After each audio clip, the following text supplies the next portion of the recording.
This shit pissed me off, bro. So this client reached out to me on my website. They came through with their budget. They told me what they're expecting from a freelancer. We set up a discovery call. We get on the call. Everything's going great. She then disappears for 3 weeks. No nothing. Radio silence. In the back of my mind, I'm thinking, okay, I should be getting this email or a call or a text or something here soon. Bet. Her message to me was, the scope of the project has changed, so we no longer have any opportunities available. I said, what the f?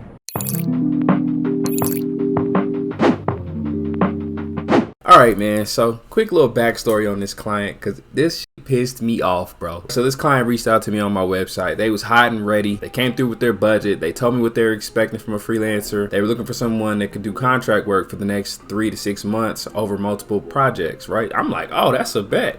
I can do that. I got a little bit of time on my schedule. I can fit y'all in, you know what I mean? I ain't tripping. We set up a discovery call. We get on the call. Everything's going great. They telling me, you know, all this stuff about the project, and we asking each other questions. I'm asking them the vision for the project. They're taking over the music scene in a big city. They just got this big contract, all this other stuff. I'm like, oh wow, this is gonna be dope. We agreed on the price. We had multiple discovery calls. We drew up contract, right? And the next step after that is to sign the contract, for them to send over deposit. We get it rolling. Sent over the contract. She agreed on it, signed the contract. I signed the contract. She's like, okay, I got a meeting this week, so I'm gonna get back to you on Monday. I'm like, okay, bet. Monday gets here. I don't hear anything. I'm like, okay. I'm not gonna message her. I'm not gonna follow up, because she told me she'd hit me up that following Friday. So I'm like, all right, bet. So I'm waiting. I'm working on my other projects. I'm working on my YouTube channel. I'm working on all the stuff. In the back of my mind, I'm thinking, okay, I should be getting this email or something here soon. Bet. So I'm like, okay, that Friday passes. I follow up with an email that Monday. She's like, oh yeah, I had a lot of meetings. I'll let you know. Right now it's looking good. Blah blah blah blah. I'm like, okay, bet. She then disappears for 3 weeks. No nothing. Radio silence. And I told myself, I'm not gonna follow up again. I'm gonna wait for her to hit me back. Until then, I'm gonna try to take my mind off of this thing, because it sounds great. And usually when it sounds great, some bullshit is followed up. So I don't say anything. I let it rock. 3 weeks goes by. 4 weeks goes by. It's been 84 years. So I follow up. She replies the next day. I'm talking about like 24 hours. I hit her up at 9 a.m., my dog. She follows back up 9 a.m. the next day. Her message to me was, the scope of the project has changed, so we no longer have any opportunities available, but I will reach out if we have new ones in the future. I said, what the fuck? What? How do we go from signing contracts, agreeing on pay, agreeing on all this stuff, to now the scope of the project has changed and then there's no more opportunity? What? We had 3 discovery calls, fam. We had 2 Skype calls. We was texting back and forth for weeks on the project, brainstorming, coming up with ideas, scoping out what my responsibilities would be for this brand, what we would be doing to build this brand up together. And now you're saying there's no more opportunities. What? So I'm like, I'm sick. What? Bro, I was like, what just happened? What? So I'm pissed, bro. I ain't gonna hold you. And I'm like, what the f? But I keep it classy, and I'm like, all right, thank you for letting me know. I truly appreciate your time. Best of luck going forward to you guys in the future. And I just left it at that. Real quick, guys, don't forget to check out my website, 86visions.com/shop. Over there, we got everything you need as far as dope merch, pre-made logos, digital products, and we got resources to help you become better graphic designers. So if you're looking for that, check us out. Peace. What am I supposed to say? I just let it go. But then it sparked up an idea for a video, because I'm like, maybe there's somebody out there that's dealing with these clients. This is the 3rd time I've been rejected in this year, like for a big project. Each project has progressively gotten bigger and bigger, and I've gotten further and further into the negotiation process, and then I get ghosted. So that's letting me know I'm getting closer to a breakthrough. So here are my thoughts on the situation. There were some huge red flags in the beginning.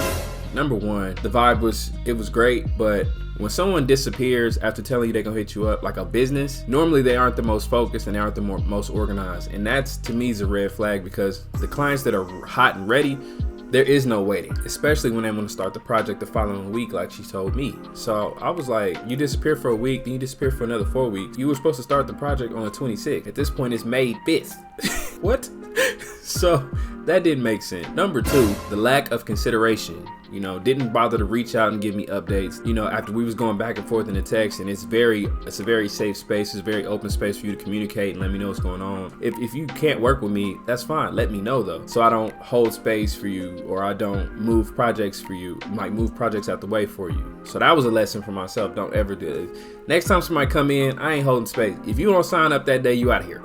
Because I got somebody else lining up to work with me. So I'm not gonna be doing, that was a lesson, right? A huge lesson. Number 3, the lack of respect for my time. Again, it was weeks in between these calls. It was you texting me at this time. It was emails. It was this and that. And then it was just cut off. No time. It was you disappeared for this time. You don't say anything. I hit you up. You still, that brought me back to like the dating scene type thing, where if somebody's truly interested in you, you'll know it. They truly want to work with you, you'll know it. And I wasn't paying attention to that part of it. And I should have been. And I think what threw me off and what caught me off guard was the build up and talking a lot and all this other stuff, building this rapport, building this relationship off rip. I was ignoring the fact that they signed a contract, but they didn't pay. And I hadn't started working. I refuse to work on anything if I'm not getting paid, but it was the fact that like, it's right there in your face and I'm not paying attention. So those are my fault. I should have caught that up ahead of time. The lesson behind the number 1 is pay attention to the red flags. Is to focus on who's rushing to work with me, who's consistent to work with me, and who's not. And I should have caught it. It was full blame on me. I always have to